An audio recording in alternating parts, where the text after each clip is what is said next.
You have to work. You got to be with people you like and doing something that you think is meaningful. And I'm so lucky.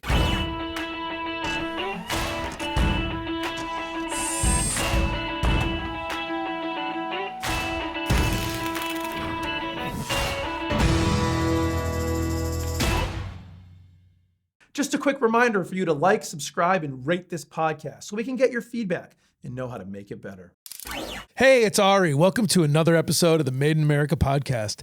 Today, I'm with Kate Hampford Donahue, CEO of Hampford Research. Kate, thanks so much for coming on today. Hey, Ari, thanks for having me. It's absolutely my pleasure, Kate. It's the Made in America podcast, so we start off with the same two questions. What do you make, and why do you make it?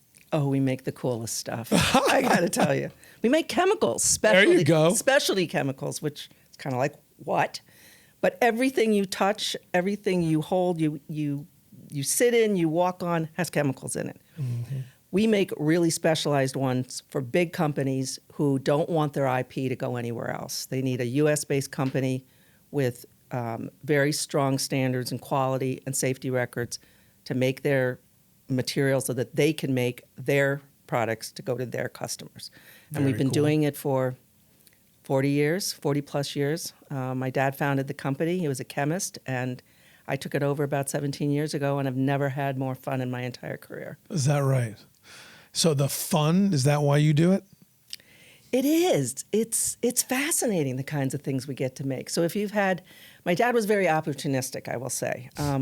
He had a company that he sold, sort of retired, went home, drove my mother nuts, and she said, please find something to do.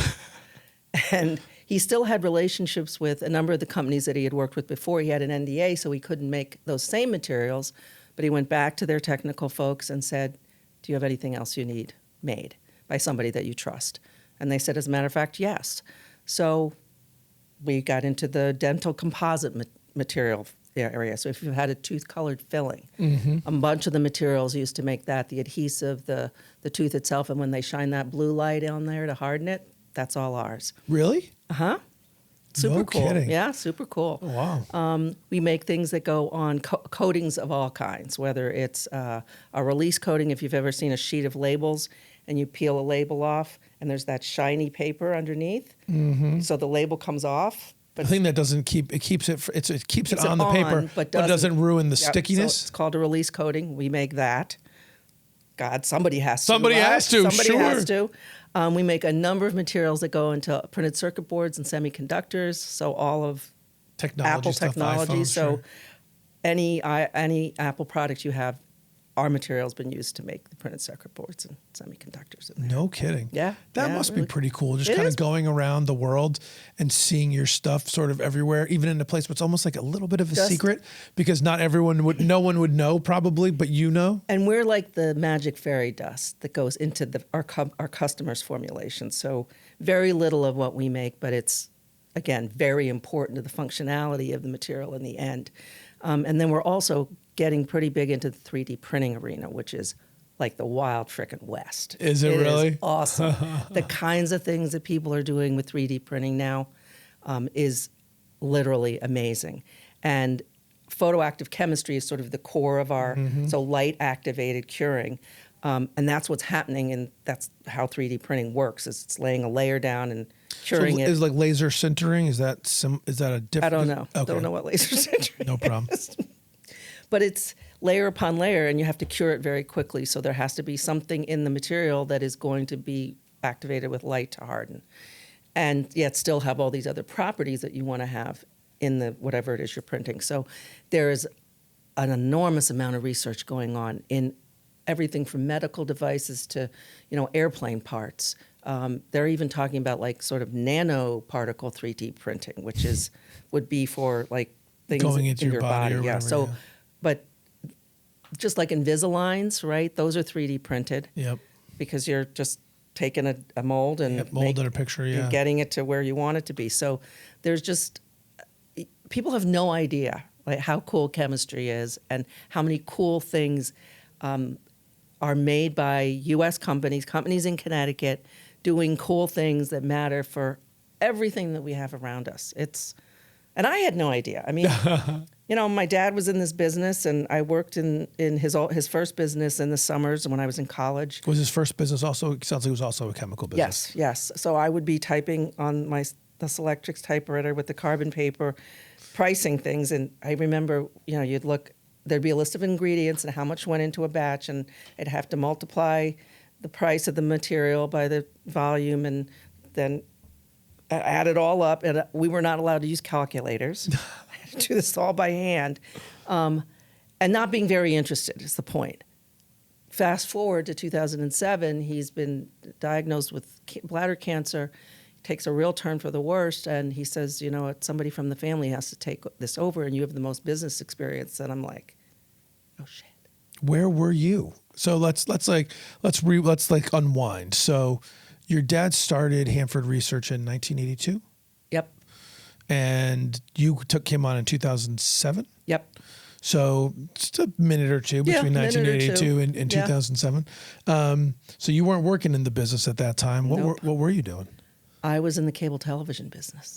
well, I mean, that makes so much sense. So it's just right there. So I was a political science major in college, was probably going to be an attorney, but was so sick of being a poor student. I said, I'm just going to go get a job. I'm going to Washington. I'm getting a job. And I stumbled across Brian Lamb at C-SPAN, who connected me with the trade publication for the cable industry. Said they need a researcher. And I'm like, okay, I can do that. And that was 1980.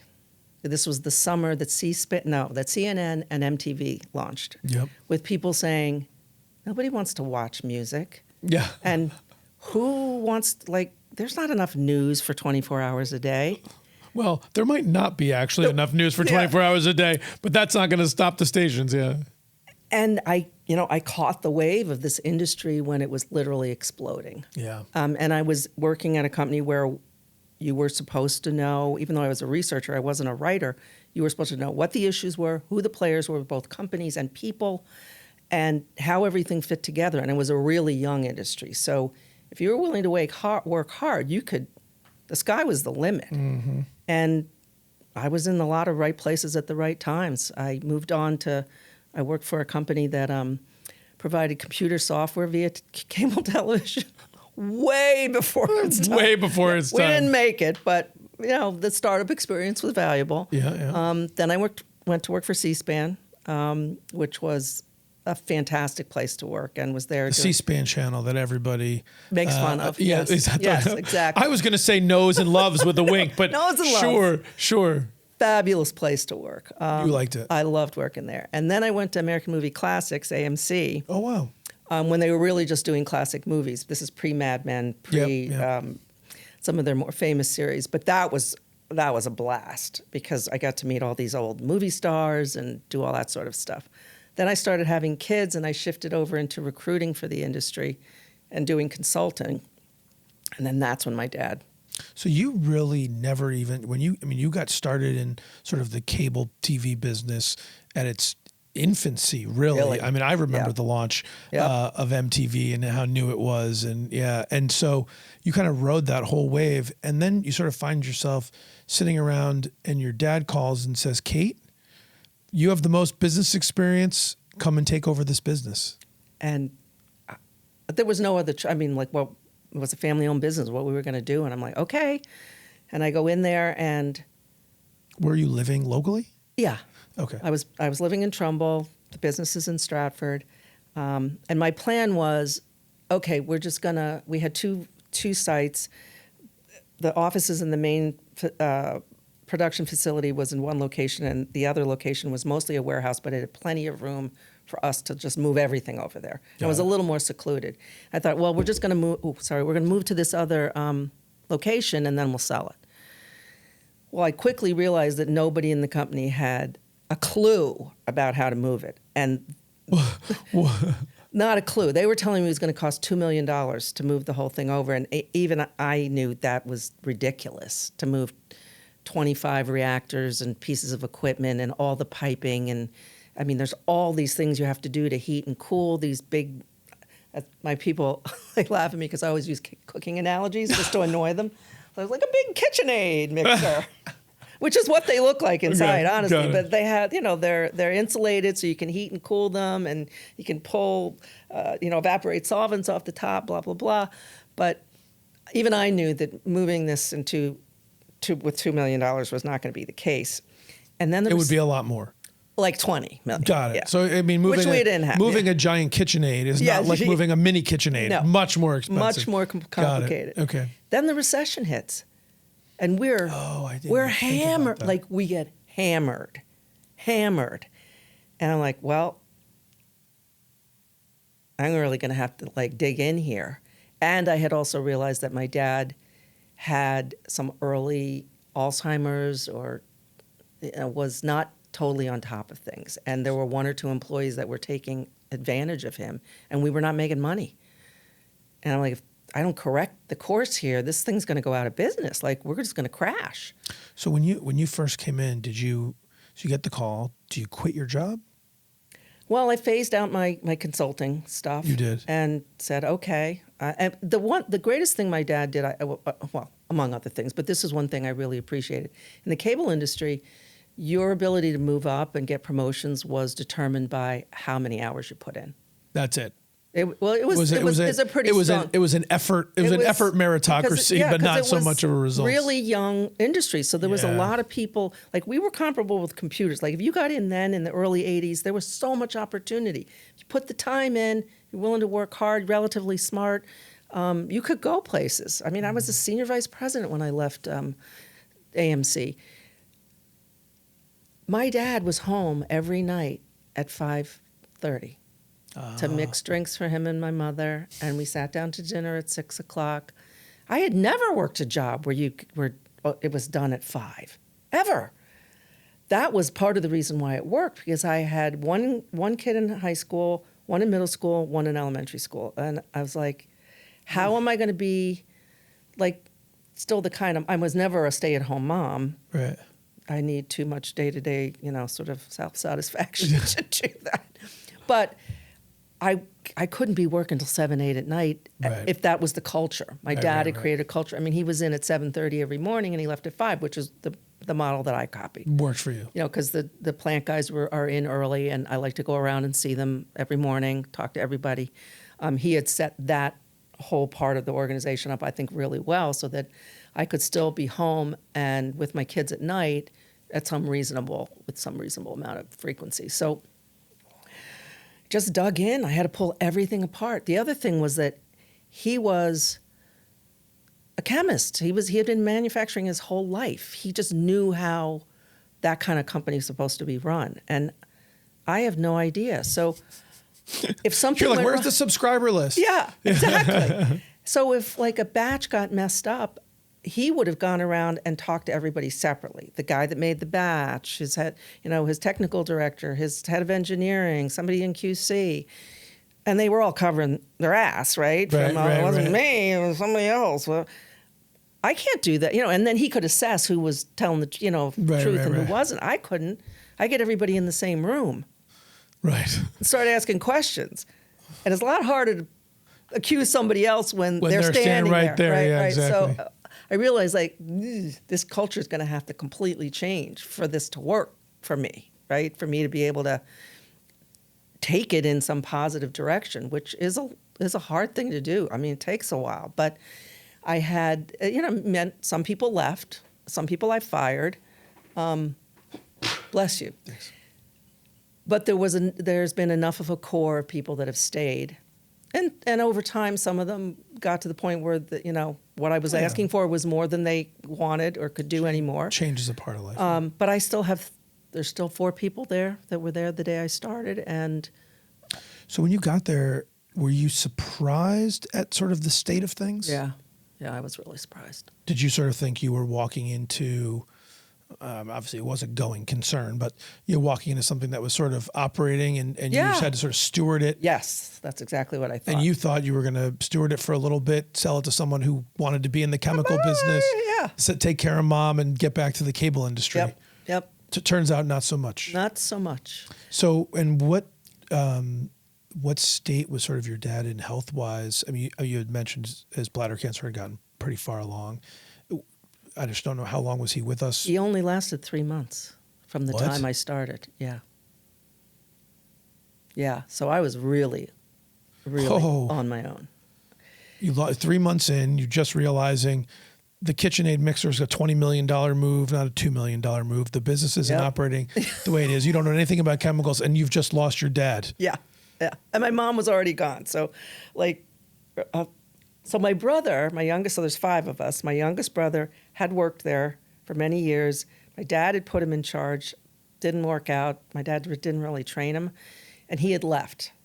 So about a year in, I'm like, Tim, you got to come back. He was our environmental engineer. I was worried about, there's a lot of regulatory stuff. Chemical businesses are tough. We don't want to pollute anything or put anybody in danger. So that, getting him back about a year in, because he was a little, initially he was like, it wasn't real good in the end. Yeah, it wasn't really good before. And then we started to turn it around. But how long did it take for? I mean, you come in there all of a sudden. There must have been I don't know how many days into it where your eyes must have just buggered up and been like, what have I gotten myself into? Like a month after my dad's passing, when I really went through his desk and I saw the deterioration of his record keeping. Oh. And I was like, did you not realize that he was sort of really mentally... covered up? He was really good at covering it up. Yeah. I mean, I think we thought he had the cancer for a little over a year, I think it was like a year and a half, and the treatments had gone pretty well, but then all of a sudden he fell, and then the spiral just started. He hurt his hip or his leg or something. And we thought that the mental deterioration was from that. We really didn't. Nobody. Well, two guys that worked there realized, and they took advantage of it. But they were out. They were out. They were the first sacrificial lambs for Kate. So you're sort of a month past his passing, and you realize, oh shit, this is going to be a long road to hoe. From that realization, do you remember how much longer it was? And then you realized, hey, I think we got this thing moving. Well, I think that there was one sort of moment when I realized that I was going to need help, and that it wasn't going to come from within the company, because my dad just didn't cultivate those kinds of people. He just didn't. He decided everything. He told everybody what to do. It was sort of the genius with 1,000 helpers type of a... Yes. Yeah, And then I stumbled across a group called Vistage, which is a CEO peer-to-peer. Yep. And that was critical, because it gave me put me on a regular path of hearing about new ideas, new ways to think about things. And it got to the point where my team, and I'm still a member, oh my God, she's going to Vistage. She's going to come back with some new idea that she wants us to do.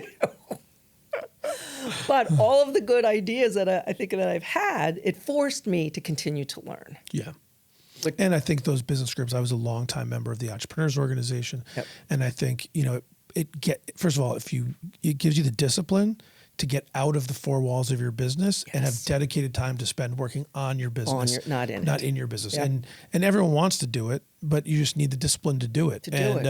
Everyone wants to go to the gym, but how many times? And this is sort of one of those things where, and you it's my experience. Maybe I'll turn this into a question. Is I bet you got involved in Vistage. You didn't just go to the monthly meetings, but you went to the events and you sort of forced yourself to make it a priority. Is that true? Yes. It was also, so we would have speakers, but we also did issue processing. So then you also see, your group is made up of people that are not in your industry. But so many of it's all about people mostly. Yeah. Mostly about people. And well, you know what they say, if it wasn't for customers and people, business would be easy. Fabulous. Yeah, no problem. Fabulous. Yeah. So just having a place to take the things that I was worried about or thinking about, and be able to talk about it openly. I always came away with something I hadn't thought of, that somebody would have some idea that I hadn't thought of. And just to have the support, people that believed in you and were like, there in it You with can do it. You can do it. And that can celebrate the wins and console you in the losses. Cool, because I'll ask, two things, right? It can be sort of lonely at the top, right? Because if you're a good leader in a business, it's one of my favorite scenes in sort of Saving Private Ryan is when they're walking and talking about complaining, and they ask Tom Hanks' character, like, how come you don't complain? And he goes, because I don't bitch to you, I bitch up. Right? Yep. And but when you're the owner, CEO of the business, you look up to complain. Ain't nobody there. Yep. And you gotta keep people believing, right? That's right. I really believe in a lot of transparency. There's a lot of communication with our team all the time. I'm honest with them about how the business is going, but encouraging, right? Yeah. Don't Brighter days ahead. Yeah. I like that. And we've been, we've rode the waves. Like, pandemic was Tough. Holy Christmas. Literally, we were are a very close group, like really touchy, huggy kinds of people. We got COVID like in February and March.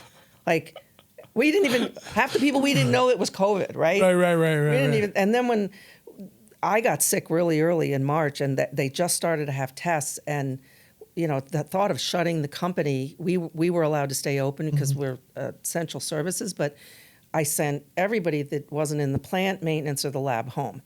And, trying to figure out laptops and, Teams or Zoom or how are we going to do this? And, the guys that are in the plant are like, why isn't anybody else here? And we miss them. And just the impact that had on our morale, and then trying to get everybody back, and then realizing that, okay, some of this can be done remotely. So how do we evolve our organization to embrace that? Because more people, not the guys in the plant, obviously, but some of our other support staff, in the front office, they can do their jobs from home some of the time. So, and then how do you make that change work with the values and the culture that your company has? Sure. So keeping everybody together. Exactly. And how do you maintain that huggy, touchy culture when people can't hug and touch each other? So we do a lot of fist bumping. Yeah, there you go. Yeah. So one last thing about Vistage, which I want to ask you is, one of the things I found, I wonder if you saw the same, is when you go through, and they call them presentations, issues, I think they call them in Vistage. What's interesting is you learn a bunch, or my experience was I learned a bunch from the stuff I presented, but listening to other people present their issues and realizing almost every time, wow, I have that problem, and then listening to all the things people said and going back and being able to implement something of other people's issues, really amazing, right? Absolutely. And the biggest lesson is always, we always wait too long to fire somebody. The core of every issue, Kate. Just shut and let them go. That's sooner. right. That's right. That's right. Yes. Because we're all trying to be nice and take into account whatever's happening, blah blah blah. And then after somebody lets them go, in every instance, my situation and everybody in my group was like, I had like 10 people tell me, why didn't you do that sooner? Yeah, everybody knows. Everybody knows. So do you remember when you finally realized, not that you were just dreaming about the company turning a corner, not when you were just doing everything you could, but when you finally took, I don't know, in a quiet moment or on a drive home and realized, holy shit, I think we did this. We did this. Well, the interesting part was I had always thought in my cable days that my credibility as a leader came from the fact that I knew more about the industry than anybody that worked for me. Right? And that I could do their jobs as good or better than they could. I knew who all the players were, the issues. I knew the different corporate cultures. I knew a ton of people. And here I am in this position where I have none of that. Like, I have no technical knowledge whatsoever. Okay, so where is my credibility as a leader going to come from? And then realizing that it comes from all these other experiences I had working for companies like C-SPAN, working for a startup, working for a big company. I had seen so many things about the way different companies were run. I said, okay, I got to use all that experience and my confidence that I'm generally going to be able to tell right from wrong, a lie from the truth, and that my motives are good. Mm-hmm. And then if I can base it off of that, it doesn't mean I won't make any mistakes or I won't screw things up occasionally, but that I'm generally going to be able to put us in the right direction and have people willing to follow me down that road. And it turns out that's the true definition of leadership. I think. Yeah. I think so. It's super interesting. I think so often people rely, I couldn't describe it any better than you did. They rely on their technical prowess or theoretical expertise to lead, right? I mean, it's either that or some people rely on authority to lead. Either one of those. Well, I I'm think. the founder's daughter, right? Yes, yes. You know, I got cut a lot of slack for that, but I had to re-earn it on my own, right? Correct. And you can't, that's not the basis of being able to lead. And especially being a woman the chemical industry it's a lot of white guys. Is it? Oh my God, yeah. Did you feel that when because there's 2 points, right? You're coming in, as a woman, so I'd love to hear your view on that. And also the founder's daughter. Now, it could be the founder's son or daughter. Yep. I think some people think, oh, that's a boost up. I think a lot of times that's a little bit of a scarlet letter. Like, what does he or she even deserve to be here? Yes. They just got born to the right person. That's how I felt. Yeah. So just, again, context, cable industry, much more diverse, right? A lot more women. Oh, yeah. Really? Well, which we still fought about. I mean, we still push for more representation. But when I look back, it was just a time there was a flood of us coming into the industry. And again, if you were smart, did you not feel so? You felt less that being a woman was an issue in cable than you felt when you got into the chemical industry? I felt it less in the cable industry. Yes, that's what I'm saying. Yeah. Significantly less. It sounds like. So I get into cable, and I get into the chemical stuff, and luckily the guy that ran the industry association for smaller chemical companies made a visit to our facility. I don't know, like 2 years into my tenure, and he and I just hit it off. And he said, you got to come to our shows or whatever. That's a society. SACMA, yes. SACMA, yeah. Yep. And then like a year later, he's like, you should join the board. Like, really? Did you make that face when he asked you? He said, we need more women. We need, I think you'd be great. Just try it. Will you try it? So I got on the board and was so pleasantly surprised by the support from these guys who were universally chemists or engineers. I mean, all of them. Super smart, but all engineering. Here comes poli-sci major Kate. Yeah. And by this time, I've been around the engineers and the chemists in my place, and I'm really appreciating. They're a little quirky for me, but they're so smart, and especially the engineers are very, cut and dry. There's not a lot of emotion in it. I mean, that's a stereotype a bit, but I like factual people. Mm-hmm. I like, just tell me what's happening, what you think the problem is, what you think the answer is. So working with folks like that is really great. The support I got on the SACMA board was unbelievable. These guys were fantastic to me, to the point where I'm now chairman of the board. Yes. So, we'll put her in charge. Invited you in, and she's never left. Yeah. But it is an industry that is trying to, have more women involved in it. But it's, you've got 200 years worth of history. So when you got started in the business at Hampford Research, sounds like you felt a little bit of that sort of gender challenges. How did you conquer that? Well, the first thing I did was it started literally January 2nd, 2007, and I called a staff meeting for the department heads. I said, okay, where's the budget for 2007? And they all looked at each other. Dad controlled all the money. They never even saw. He would just say, start spending, stop spending. We're not doing that capital project. They had never seen P&Ls. They had never. So I'm like, oh, damn, we're going to need a budget fast. So, I pull up Dad's budget for 2006, the results for 2007, and just start going down line items and asking questions like, why is our property insurance this high? Why is? Put a budget together, then started teaching them. So I started with the money and the people. And do you think, I mean, right away from day one, I already hear you, number one, demonstrating your bona fides as a business leader, right? You don't just show up, what do I do? You're asking a business question. Then you get into the weeds of like, let's solve this problem. And you're already teaching them something that they didn't know. I got to imagine that right away is like, whoa, and then she means business. Then I go into the plant and like there's this one. You start calling it KitchenAid mixers. Boom. Well, Credibility gone. I know. I was like, now I just do it to annoy them because they just like, oh my God, she's going to use the KitchenAid anomaly, expression again. But I would go out and clean, or we had this one piece of equipment that has like a ribbon blender through it, and we make this stuff that's like it's almost like a Jell-O. Mm-hmm. And it has to be periodically, you got to get all that gel out, and you have to do it by like sticking your hand in and scraping it off the walls, which I did. You've done it all. So that was big when I went and cleaned the gel dryer, like in my uniform.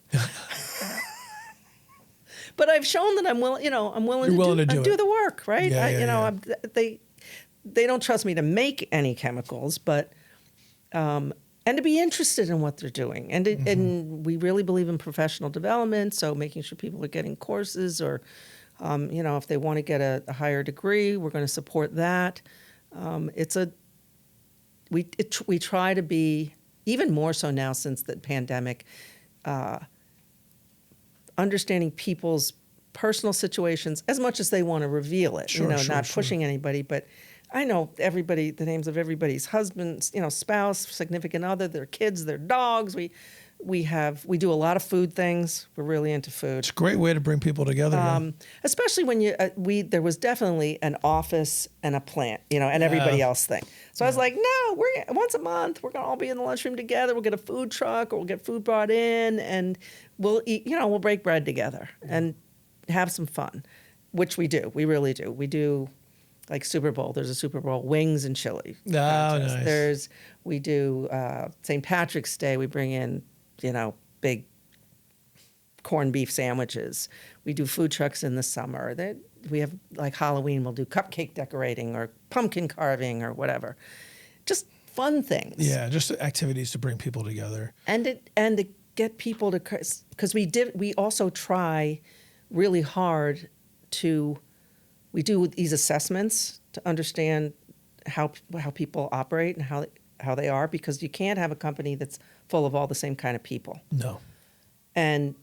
But if you have a wide range of people, you also have more communication issues, right? Trying to make sure everybody understands each other, but also appreciates each other, what everybody brings to the table, right? So, the engineers aren't highly emotional, but boy, do they make sure that when things need to be down to the eighth of an inch, it is. It is, right? Yeah. So we do a lot of work around that, around how departments work together inside themselves, how different departments work together, how does the leadership team work together. We're constantly, 3 or 4 times a year, we have people come in to help us work on that, because... Who? Like what? I mean, I don't need a name, but when you say you bring people in, like who are you bringing in? We have a small team. They do all of our assessments and they do all of our training. So they're coming in like 3 weeks. We have a new person on our management team. So whenever you add somebody, you gotta figure out how you're going to make them all work. You're resetting the deck again. Yeah, 100%. So how are you going to do that? That whole like storming, forming, norming, process. Yeah. And I've just moved out of the president role, so I've handed all the day-to-day operations to my number 2, the president. So me stepping back, and he and I staying on the same page, which is going great, but we have to work at it. Mm-hmm. Then we do an annual survey of all of our employees, measure engagement. Sure. And that lets us see if we've got some hot spots, or there are a couple, there's departments not getting along, or is there strife within a specific department, and then how are we going to address it? We just keep trying to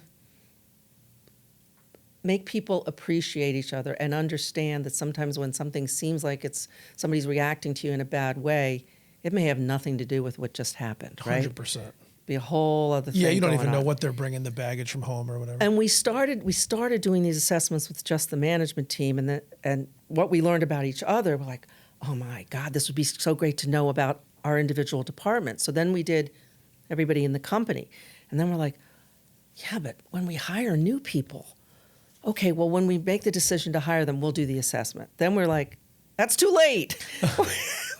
So now we're at the point where if somebody makes it through like the first 2 interviews, we do it. If there's any possibility that we're going to bring them forward, we do the assessment against the benchmark for the job.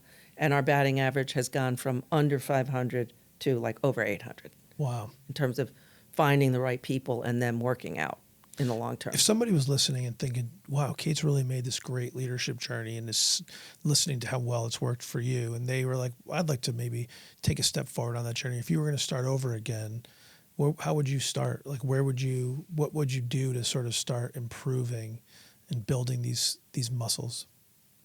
I think Vistage, I think you have to have a way to keep learning. Mm-hmm. And I don't think I would have done it if I hadn't been forced by Vistage to go to these meetings every month and hear these new speakers, because you can, and it's not this, I read a lot of articles, I'm always reading stuff and listening to podcasts or whatever, but it's not the same as being in a room. And it reminds me how much I love to learn, but it's so easy, especially when the work is hard or you're going through trouble, where things aren't going great at work, to say, I don't have time to do that. Mm-hmm.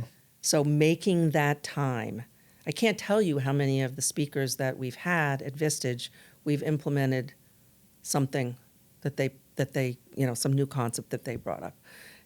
If you're not always learning, and especially with the speed at which things are changing.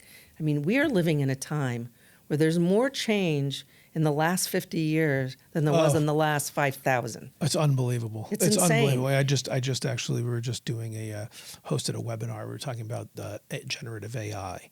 And I was just sharing how it took like Facebook, which grew pretty quickly, like 4.5 years to get to 100 million users. It took ChatGPT 3 months. Yeah. Just to give you a context of like the speed at which things are moving. So I'm watching this new series, 3 Body System. Have you seen it? No. Oh, you gotta check it out. 3 Body System. Yeah. Got it. It's based on a series by a Chinese author, and it's the same producers as Game of Thrones, so it's like visually stunning. Yeah. But in one of the scenes in this last episode, they're talking about the speed of change, and it's about aliens coming and how much time do we have to fight them off. But it's that how accelerated the pace of change is. So if you don't have a way to stay on top and keep learning, you're going to fall behind really quickly. Yeah. And even though I feel like I got in at the beginning of a lot of change in 1980, it's accelerated from there. Oh yeah. The cable is obsolete pretty much now. It's so funny. It wasn't really a part of the show, so I wasn't going to bring it up. But several times I've thought to myself, wow, we're talking about the beginning of cable, and we've already seen the end of it. Okay. Yeah. So, and hundreds of billions of dollars were made by people in that industry. Oh, yeah. Many, many, many billions, yeah. So, and now with AI, that is going to accelerate. Yeah. But there's still people. So that's the other piece of that, is that you have to figure out, you have to keep up with technology and whatever that means in whatever industry you're in, but you're still dealing with human beings who are quirky and inconsistent and weird and wonderful and funny and engaging and infuriating and and you got to somehow figure out a way for it to all work. Does it ever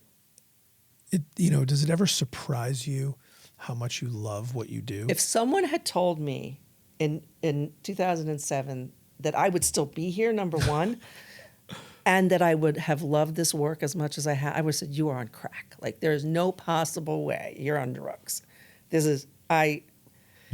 Chemistry class junior year in high school, there was a boy that I liked, and that was my focus. Not the periodic table. It's astonishing to me. I feel so lucky. Is it a little bit of everything? Because I mean, for someone who doesn't know that much about chemistry, even before when we were talking about what you make, your eyes light up, like you're so excited about what you do. Then when you talk about the people that you do it with, then when you talk about the change and the dynamism of the business, like it's so cool from an outsider's perspective to see like every aspect of this thing you love. I'm just so lucky. Like I was, I guess I had the right experience at the right time with all these other pieces that combined. And hey, believe me, there have been days where I've been like, this is fucked up. Like this is, I don't know what we're gonna do here. And yet we have persevered. Like that, I think is the biggest quality that I have is I just don't freaking give up. Yeah. I don't give up. Well, listen, you're not just persevering, you're succeeding and having a good time doing it. So absolutely. Why do it if it's not fun? That's amen to that, Kate. God, amen to that. You have to work. You got to be with people you like and doing something that you think is meaningful. And I'm so lucky. Doing all the above. Do you have a favorite business book, Kate? Blue Ocean Strategy.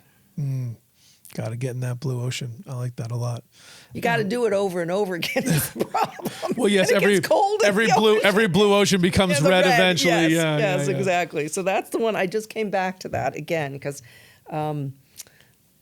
we had Andy Simon, who's sort of a preacher of the Blue Ocean Strategy. She didn't write the book, but she brought it up again, and I hadn't probably looked at it in, I don't know, 6 or 7 years, and I pulled it off my shelf and said, "Oh, I got to get back into this one again." Yeah, hard to find those, but yeah, if you can, they're very good. What's something, Kate? Obviously, you love what you do, but if you had to do something else other than be the CEO of Hampford Research, what would you do? Oh, my original dream was to be a Broadway dancer. Broadway dancer. Look at you. Look at you. But I don't think I took into account like how hard it is on your body, and then I'd probably be crippled by now. So this kind of worked out a little better. Worked out a little bit better. Yeah. What's something, Kate, that you learned early in your life or early in your career that you think's helped propel you to all the success? Hard work pays off. Hard work pays off. No substitute for it. What's something that you learned later in your life or later in your career that if you could go back and tell young Kate, and if she'd listen to you, you'd think it'd have a real positive impact on her life? Breathe, baby. Just breathe. You're going to figure it out. It's going to be okay. Did you take on a lot of that, like anxiety or internal pressure? Oh, yeah. My siblings were talking to me about, when we were talking about this, having Lloyd take over as president, and that, they're pushing me because they're shareholders along with me. Kate, we just don't want you to be so stressed. I'm like, I've been like this my whole life. What are you talking about? This stress is not situational. It's genetic. I'm the oldest of 5. I've always been this way. I need to take care of things. So, yeah, sometimes I'm more stressed out than that. But my general level of, let's get some stuff done. Come on. So, yeah, I think I would have told myself just to breathe a little bit more. It'll be all right. You'll figure it out. Kate, it's a really, really great story. You've done some amazing stuff. And despite maybe the early onset of Alzheimer's and fighting that cancer, seems like your dad knew exactly where the business should go and who should run it. Yeah. You've done a heck of a job. I think he'd be pretty happy. No doubt about it. Yeah. Thank you so much for coming on today. Thank you for letting me come on. With you. This was really fun. Oh. You're a great interviewer. Oh, thank you very much, Kate. I really appreciate it. Well, it's all about the guest. Thank you. Made in America with Ari Santiago is brought to you by Compass MSP. Thanks for listening and spending some time with me today.